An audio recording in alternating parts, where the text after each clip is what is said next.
Olá, espectadores! Neste vídeo falarei sobre os girocarros. Essa é uma tecnologia fascinante, que não é exatamente um carro nem uma motocicleta.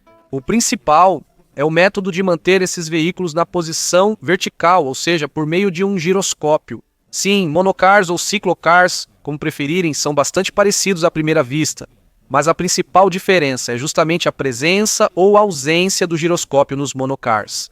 Vamos deixar isso para um episódio separado e começar a analisar o transporte monorrodado estabilizado por giroscópio. Acomodem-se e aproveitem o vídeo.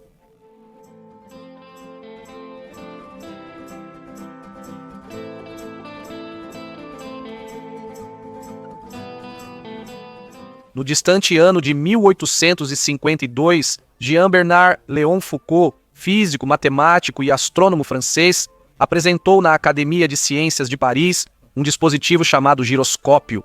A apresentação foi dedicada aos métodos experimentais de detecção da rotação da Terra no espaço inercial. É por isso que o dispositivo recebeu o nome de giroscópio. O giroscópio é um aparelho capaz de reagir à mudança dos ângulos de orientação do corpo, no qual está instalado em relação a um sistema de referência inercial. O exemplo mais simples de giroscópio é o peão. Quando o volante do giroscópio gira em um determinado plano e tentamos movê-lo em um plano perpendicular ao mencionado, o giroscópio irá resistir ao esforço, restaurando a posição original do eixo de rotação. Como diz a Wikipédia, o girocar é um automóvel de duas rodas. A diferença entre uma bicicleta ou motocicleta e um girocar é que, na bicicleta, o equilíbrio dinâmico é mantido pelo ciclista e, em alguns casos, pela geometria e distribuição de massa da própria bicicleta, além dos efeitos giroscópicos das rodas. O controle de uma motocicleta é feito através da precessão da roda dianteira. No girocar, o equilíbrio é mantido por um ou mais giroscópios. O pioneiro dos veículos estabilizados por giroscópio é justamente considerado Louis Brennan Brennan, um irlandês de origem que se mudou com os pais para a Austrália ainda jovem. Ao que tudo indica, Louis tinha um bom talento para a engenharia. Ele começou sua carreira como relojoeiro e mais tarde serviu como sargento no Serviço de Engenharia de Victoria. Em 1874, ele teve a ideia de criar um torpedo controlável e, 3 anos depois, em 1877, ele patenteou seu projeto de torpedo. Brennan foi para a Inglaterra em 1880 e apresentou sua invenção ao Ministério da Guerra. E no final das contas, a patente foi comprada por cerca de 100 mil libras esterlinas. Em 1887, Brennan foi nomeado chefe da fábrica de torpedos Brennan e trabalhou como engenheiro consultor de 1896 a 1907. Nesse período, Louis se interessou por giroscópios. Ele trabalhou muito com uma locomotiva de monotrilho, que era mantida na posição vertical, graças ao momento giroscópico de um volante giratório. Em 1903, ele patenteou um sistema de monotrilho estabilizado por giroscópio, que desenvolveu para uso militar. Seu primeiro modelo de demonstração era uma caixa de 762 por 300 milímetros, contendo o sistema de balanceamento. No entanto, isso foi suficiente para que o Conselho do Exército recomendasse uma quantia de 10 mil libras para o desenvolvimento de uma máquina em tamanho real. O Departamento Financeiro vetou essa decisão, porém o Exército encontrou 2 mil libras de várias fontes para financiar o trabalho de Brennan. No dia 15 de outubro de 1909, o vagão andou por conta própria pela primeira vez, transportando 32 pessoas pela fábrica. O giro locomotivo tinha dimensões de 12,2 por 3 metros e era equipado com um motor a gasolina de 20 cavalos de potência, que permitia uma velocidade de 35 km por hora. Um motor a gasolina separado acionava o gerador, que alimentava os giromotores elétricos e o compressor. O locomotivo, em tamanho real, foi demonstrado com sucesso ao grande público pela primeira vez. 10 de novembro de 1909, em Gillingham, Inglaterra, na exposição de 1910 em White City, Londres. Brennan construiu uma via de monotrilho com 1,5 km de extensão e levou cerca de 40 pessoas ao mesmo tempo em seu protótipo de 22 toneladas com o sistema giroscópico Winston. Churchill, que na época era o ministro do interior, foi um dos passageiros. Ele ficou tão impressionado que trouxe o primeiro-ministro, outros membros do gabinete e sua família para ver essa maravilha na semana seguinte. A exposição recebeu o grande prêmio da mostra. Embora a capacidade do veículo de se equilibrar em um único trilho fosse impressionante, especialmente quando estava parado, ele não teve sucesso comercial, em parte devido ao receio de que os giroscópios pudessem falhar, e em parte porque cada vagão, seja de passageiros ou de carga, precisava ser equipado com um giroscópio. Quando Brennan concluiu os testes do seu veículo, August Scherl ou August, como preferir, um editor e filantropo alemão anunciou uma demonstração pública da ferrovia monorail giroscópica que ele desenvolveu na Alemanha. A demonstração estava marcada para o dia 10 de novembro de 1909, no Jardim Zoológico de Berlim. A máquina de Scherl era um pouco menor do que a de Brennan e tinha pouco mais de 5 metros de comprimento. Ela podia acomodar 4 pessoas. Os giroscópios ficavam sob os assentos e tinham eixos verticais. O servomecanismo era hidráulico e o motor era elétrico. Para ser mais exato, August Scherl apenas forneceu o apoio financeiro. O mecanismo giroscópico foi desenvolvido por Paul Fröhlich e o automóvel por Emil Falk.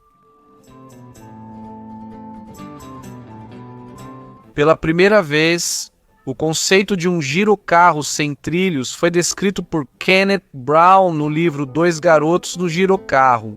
A primeira realização em metal de um girocarro foi a invenção de Piotr Piotrowicz Shklovsky. Vale ressaltar o fato de que Shklovsky também começou com girolocomotivas ao mesmo tempo que Brennan e Scherl. Além disso, os três se conheciam, mantinham correspondência e, pode-se dizer, trabalhavam em certa medida juntos. Piotr Petrovich vinha de uma família nobre e rica, ocupava uma posição elevada na sociedade e podia se dar ao luxo de se dedicar à invenção com seus próprios recursos. Seu pai, conselheiro de Estado efetivo, colocou o filho no Colégio Imperial de Jurisprudência, de onde Shklovsky iniciou seu serviço. Ele foi investigador judicial, vice-promotor, juiz de paz, vice-governador e depois atingiu o auge de sua carreira. Governadoria em VV. Kostronskoye, 1900 e 10.912, e Alanetskoye, 1900 e 12.913, foram governadores de províncias. Esse era o problema. O problema era que Piotr Piotrowicz não era ambicioso o suficiente. Tudo lhe era fácil por causa do talento, mas ele queria trabalhar com tecnologia, não com papelada. Por isso, em julho de 1913, ele, por vontade própria, deixou o serviço público para sempre e mergulhou de cabeça na invenção. Naquela época, ele já era um engenheiro conhecido no exterior, mantinha correspondência com Brennan e outras mentes técnicas da Europa e possuía várias patentes. Em 1909, Piotr Piotrowicz entrou com pedidos de patente para um sistema de balanceamento giroscópico de transporte ferroviário simultaneamente na Rússia, Grã-Bretanha, França, Alemanha e Estados Unidos. Todas as patentes, exceto a russa, ele obteve no mesmo ano ou no ano seguinte. E somente os funcionários nacionais analisaram seu pedido por quase 5 anos. Para conseguir algum financiamento, era necessário um modelo funcional, que Shklovsky demonstrou em 1911 na Exposição Ferroviária de Petersburgo, dedicada ao 75º aniversário das ferrovias russas. O modelo recebeu um certificado de elogio e continuou sendo apenas um modelo. Nenhum dos departamentos se interessou por essa invenção. Então, Shklovsky foi para Londres, onde demonstrou a ideia aos diretores da grande fábrica de automóveis, Wolseley Tool e Motor Car Company. O esquema era fundamentalmente diferente do de Brennan. Shklovsky pretendia construir um girocarro automóvel que não precisasse de trilhos. A tarefa parecia muito mais difícil porque, em primeiro lugar, o automóvel tem dimensões significativamente menores, e não é fácil acomodar nele um mecanismo giroscópico volumoso. Em segundo lugar, sem um trilho-guia, o motorista poderia fazer uma curva muito fechada, mesmo para uma giromáquina, e tombá-la. Esse problema precisava ser resolvido. 13 de novembro de 1913, o primeiro girocar da história percorreu o território interno da fábrica Wolseley. O carro, naturalmente, ficou incrivelmente pesado. 2.750 quilos, dos quais 600 eram do volante de 1 metro de diâmetro. Ela possuía 2 motores, um convencional de combustão interna que acionava um gerador, o qual alimentava um motor elétrico responsável por girar o giroscópio. É inacreditável como Shklovsky, um homem incrivelmente talentoso, mas ainda assim sem nenhuma formação em engenharia, conseguiu montar tudo isso em um girocar relativamente pequeno. 28 de abril de 1914, após uma série de testes e uma queda, causada por um erro do motorista, o próprio Shklovsky dirigiu o girocar pelas ruas de Londres. Também foram realizados shows de divulgação impressionantes, como diriam hoje, durante os quais os moradores da cidade tentaram virar o carro, mas não conseguiram nem balançá-lo. Isso se tornou uma sensação. Todos os jornais escreveram sobre o inventor russo e sua máquina. Brennan veio ver o girocarro e parabenizou o colega pelo sucesso. No entanto, no verão de 1914 começou a Primeira Guerra Mundial. Isso pôs fim aos desenvolvimentos e, em geral, dificultou muito a locomoção de Shklovsky entre São Petersburgo e Londres. Os caminhos do conde e de sua máquina surpreendente se separaram. Pyotr Petrovich já trabalhava muito antes da guerra em sistemas de estabilização de canhões e agora ele tinha um motivo convincente para oferecer ao exército uma série de projetos interessantes do mesmo tipo. Entre eles, estava o canhão naval estabilizado por giroscópio, imune ao balanço do navio, assim como o ortoscópio, um indicador de rumo giroscópico. O último foi testado no iate a vapor Estrela e nos aviões de Sikorsky, Ilya Muromets, mas nunca entrou em produção em série. E o girocarro, a empresa Wolseley enterrou literalmente no chão, assim como vários outros protótipos valiosos que poderiam cair nas mãos dos alemães em caso de um desfecho desfavorável da guerra. Posteriormente, planejavam desenterrar o veículo, mas algo deu errado. Após a guerra, Shklovsky permaneceu na já Rússia soviética com todas as consequências decorrentes disso. Na verdade, ele teve sorte. Lenin gostava muito de novidades tecnológicas e invenções surpreendentes. Em 8 de setembro de 1919, Pyotr Shklovsky fez uma apresentação de sucesso no Congresso do Conselho Supremo da Economia Nacional sobre a construção de uma ferrovia giroscópica entre o Kremlin e Kuntsevo. Nela, ele retomou sua ideia de 1911, na esperança de despertar o interesse das novas autoridades. Ele estava certo. A ferrovia foi reconhecida como um projeto necessário e importante. No início da década de 20 do século passado, começou a construção de um monotrilho experimental de 40 quilômetros de Petrogrado até Gatina.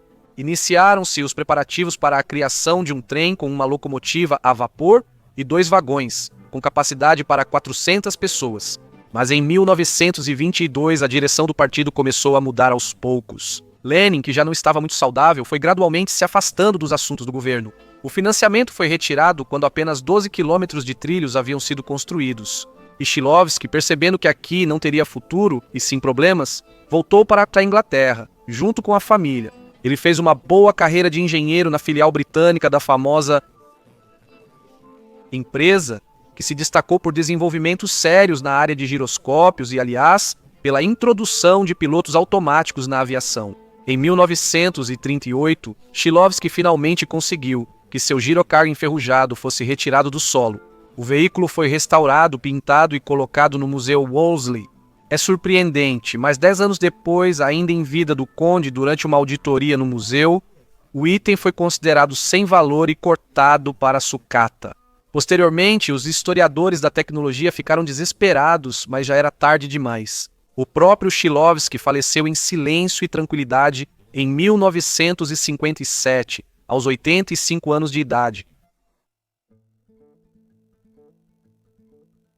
Em 1921, a empresa Gisberger da França desenvolveu um protótipo de carro giroscópico, que um ano depois foi apresentado no Salão do Automóvel de Paris como um chassi nu. Sabe-se que a máquina de 2 rodas era equipada com um motor de 4 cilindros e uma caixa de câmbio de 3 marchas. No entanto, o protótipo não entrou em produção em massa e caiu no esquecimento. Em 1927, Louis Brennan, na época respeitado e trabalhando em sistemas giroscópicos para aviação, construiu um girocarro com o dinheiro de John Courtauld, no valor de 12.000 libras. Debaixo dos assentos dianteiros ficavam 2 giroscópios, girando em direções opostas no plano horizontal a uma velocidade de 3.500 rotações por minuto graças a motores elétricos. Para criar força de sustentação suficiente, cada volante pesava 91 quilos. O carro tinha um motor. 2 rodas laterais eram baixadas manualmente quando o veículo parava e, se o motorista esquecesse de baixá-las, o girocar conseguia se equilibrar por alguns minutos graças à inércia dos volantes, e depois baixava o chassi automaticamente. Brennan apresentou o carro para empresas, mas a ideia não vingou. Não teve. Em 1932, ele morreu aos 79 anos, atropelado por um carro durante uma visita à Suíça, e seu girocarro foi desmontado posteriormente. E neste episódio do vídeo, vamos falar sobre o inventor Charles Taylor, do estado do Colorado, Estados Unidos da América, e seus protótipos de girocarros de uma roda. Um dos primeiros modelos foi desenvolvido em meados da década de 50. A máquina era construída em torno de uma grande roda, aparentemente de trator, e mantinha o equilíbrio por meio de um giroscópio. Pelo que se vê no vídeo caseiro em que Taylor testava um protótipo mais recente, construído no início dos anos 60, a estabilidade era realmente bastante boa tanto em linha reta quanto nas curvas. Taylor construiu uma série de protótipos funcionais e obteve uma patente em 1964, além de ter demonstrado pelo menos um de seus veículos para o Pentágono. Ele esperava que seu veículo pudesse ser usado como um veículo todo-terreno. É difícil imaginar em qual setor um veículo desse tipo poderia ser utilizado, mas do ponto de vista da engenharia, o monociclo giroscópico de Charles é algo fascinante. Aliás, Taylor, que faleceu em 1997, tem seguidores nos dias de hoje. Estas imagens são a prova disso. O Ford Gyron foi apresentado ao público pela primeira vez em 1961, no Salão do Automóvel de Detroit, como um carro conceito. Os primeiros esboços do Gyron foram feitos em 1956, por Alex Tremolis, um famoso designer industrial greco-americano. Ele acreditava que seu projeto de um carro de 2 rodas estabilizado por giroscópio representaria o auge da aerodinâmica automotiva. Resumindo, Tremolis esperava que o Gyron fosse uma verdadeira inovação que influenciaria todo o design automotivo do futuro. Tremolis retomou seu interesse pelo Gyron depois de saber sobre o conceito Tri de 1959, que foi proclamado como o carro mais avançado e exótico do mundo. Tremolis sentia que poderia conseguir mais. Mais ou menos na mesma época, a chefia da empresa designou um novo funcionário, Sid Mead, para trabalhar com Tremolis no Gyron, e juntos eles convenceram a empresa a permitir que construíssem uma versão em tamanho real do carro. O desenvolvimento de um sistema giroscópico capaz de manter o girocar foi considerado um empreendimento caro demais para um carro de exposição. E uma dupla de rodas em suportes externos foi adicionada à construção para manter o Gyron na posição vertical no estande de exposição. No entanto, a roda dianteira era direcional e o motor elétrico instalado acelerava o show car com carroceria de fibra de vidro até cerca de 8 km por hora. O Gyron estreou em 1961 e se tornou um dos últimos projetos de Tremolis na Ford. No entanto, ele continuou desenvolvendo a ideia do girocaro de 2 rodas por muito tempo, mesmo depois de deixar a empresa. O conceito de 1962 acabou sendo destruído devido a um incêndio que ocorreu. Até hoje, restou apenas uma pequena maquete do Gyron, que foi vendida em um leilão em 2012 por $40 mil.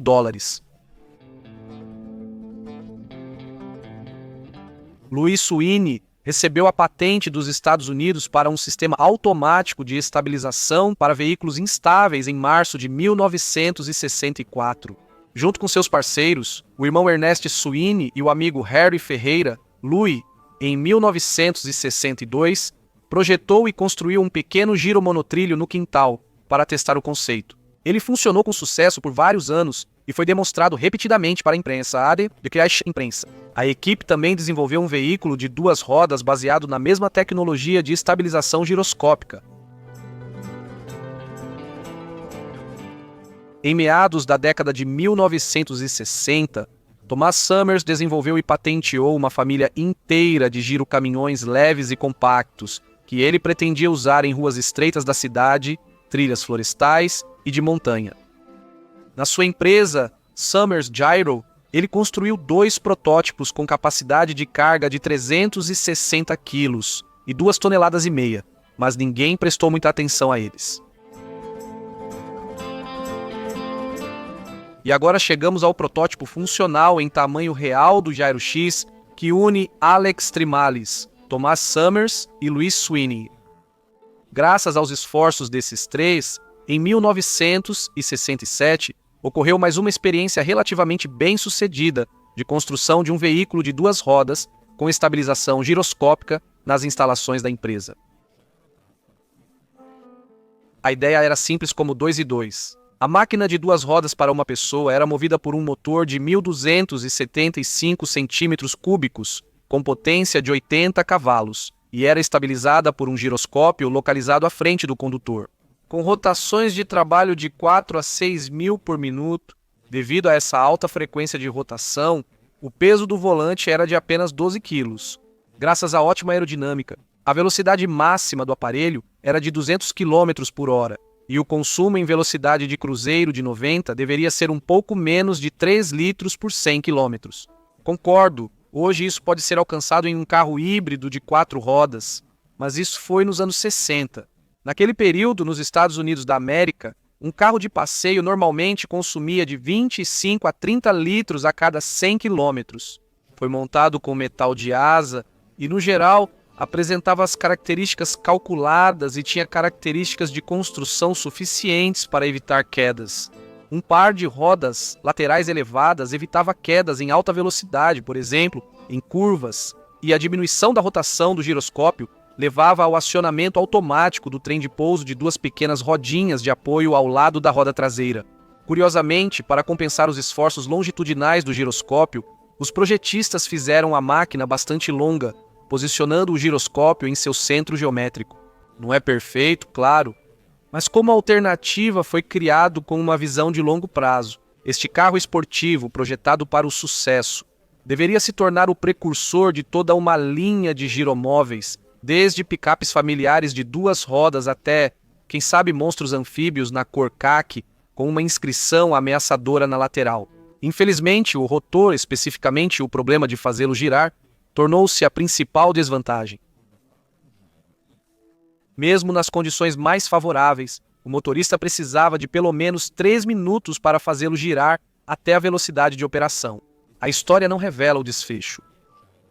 Mas, ao que tudo indica, a máquina nunca passou dos protótipos de demonstração. Talvez a gasolina fosse barata demais na época, ou os americanos não conseguiram abrir mão do amor pelos imensos carros de Detroit. Ou talvez os profissionais de marketing tenham perdido a guerra publicitária para seus concorrentes. Aqui está um veículo criado pela empresa em 1993. No vídeo, é mostrado como ele manobra no estacionamento. A parte traseira do Yastriba era parecida com uma motocicleta, mas o resto ficava sob a carenagem.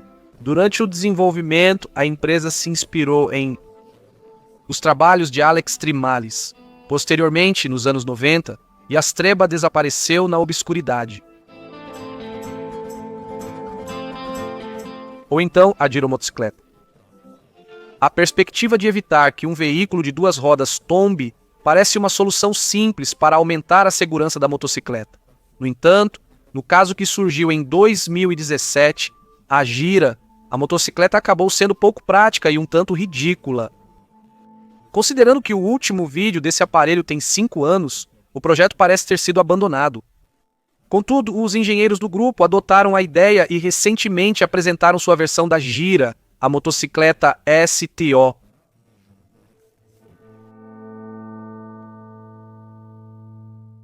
Daniel Kim chegou à conclusão de que a seleção natural foi injusta com o transporte giroscópico e que as desvantagens dos girocarros não impedem de tentar mais uma vez. Assim, o fator mais importante no desenvolvimento do modelo foi o uso máximo das vantagens do giroscópio. Em primeiro lugar, 2 rodas em linha permitem que o girocarro seja tão estreito quanto se queira, como uma motocicleta. De todos os predecessores de Kim, Apenas Alex Tremales aproveitou isso ao criar. Kim foi ainda mais longe e projetou uma máquina que, exceto pelo giroscópio, não se diferenciava de uma motocicleta. Ela é estreita, pode passar tranquilamente pelos engarrafamentos, circulando entre as faixas. Ao mesmo tempo, ela é muito mais estável que a motocicleta e, consequentemente, pode fazer curvas em velocidades significativamente maiores, quase sem inclinar a carroceria. Aliás, foi justamente na realização das curvas que Kim prestou atenção especial. Para evitar os erros dos predecessores, ele deu aos giroscópios um grau extra de liberdade, colocando-os em uma estrutura suspensa móvel controlada pela eletrônica de Mahovikov, SI-12. Eles são pequenos e têm alta velocidade de rotação. Olá para Tom Summers. A Lithium Motors mantém os números exatos em segredo. É movido por 2 rodas motor com uma potência total de 40 kW. Seus volantes de inércia ainda cumprem a função de armazenar energia, cujo excesso é devolvido à rede elétrica do veículo. Um deles foi projetado exclusivamente como um carro urbano, ou até mesmo como uma motocicleta. Atrás do banco do motorista há um espaço adicional bastante estreito, onde é possível colocar alguma bagagem ou acomodar um amigo. Contudo, o esboço dos desenvolvedores sugere que o passageiro não ficará muito confortável, apesar das motocicletas serem posicionadas como veículos para 2 pessoas. Segundo os cálculos, uma carga das baterias de lítio deve ser suficiente para cerca de 300 km de autonomia, o que é mais do que suficiente para as condições urbanas. O carregamento leva de 4 a 6 horas. A velocidade máxima declarada do carro conceito é de 190 km por hora e a aceleração de 0 a 100 em 6 segundos. A segurança do motorista é garantida não apenas pela impossibilidade de capotamento, mas também pelos cintos obrigatórios e pelo sistema de airbags. Quanto aos gadgets eletrônicos, os criadores afirmam que é possível dar partida pelo smartphone, além de contar com outras comodidades automotivas como multimídia, sistema de navegação e computador de bordo. No geral, dá vontade de acreditar nesse projeto. Este é, provavelmente, o conceito de moto urbana mais conveniente, estável e seguro que surgiu nos últimos anos, à primeira vista. Os criadores afirmam que, com o início da produção em série, ele não vai custar mais do que $16 mil. Mas nós sabemos que as declarações preliminares muitas vezes não correspondem à realidade. De qualquer forma, já se passaram mais de 7 anos desde essas declarações. E por fim, eu simplesmente não posso deixar de mencionar o canal cujo autor literalmente começou a trabalhar no projeto Geracar no último mês. A ideia é extremamente interessante, e eu, pessoalmente, estou acompanhando isso de perto. Como você pode ver, ao acompanhar mais de um século de tentativas de criar giroscarros, fica claro que, até o momento, nenhum deles se justificou do ponto de vista comercial e nenhum foi produzido em série. As tentativas de criar essa tecnologia continuam, e o futuro é incerto. Contudo, não podemos esquecer que o transporte estabilizado por giroscópio é atualmente bastante difundido. É o mesmo Segway ou uma infinidade de monociclos. Todos eles utilizam uma tecnologia que foi testada e aprimorada por pessoas como Shklovsky, Brennan, Tremales, Summers e muitos outros. Também não dá para imaginar a construção naval moderna nem a aviação sem giroscópios. Até mesmo no smartphone, que está nas suas mãos ou em algum lugar por perto, há um giroscópio instalado. Com isso, meus amigos, algumas palavras sobre os girocarros chegam ao fim. Espero que tenham gostado do conteúdo. Se sim, peço seu apoio. Como de costume, deixe seu like, compartilhe e se inscreva. Este foi o canal Crossmoto.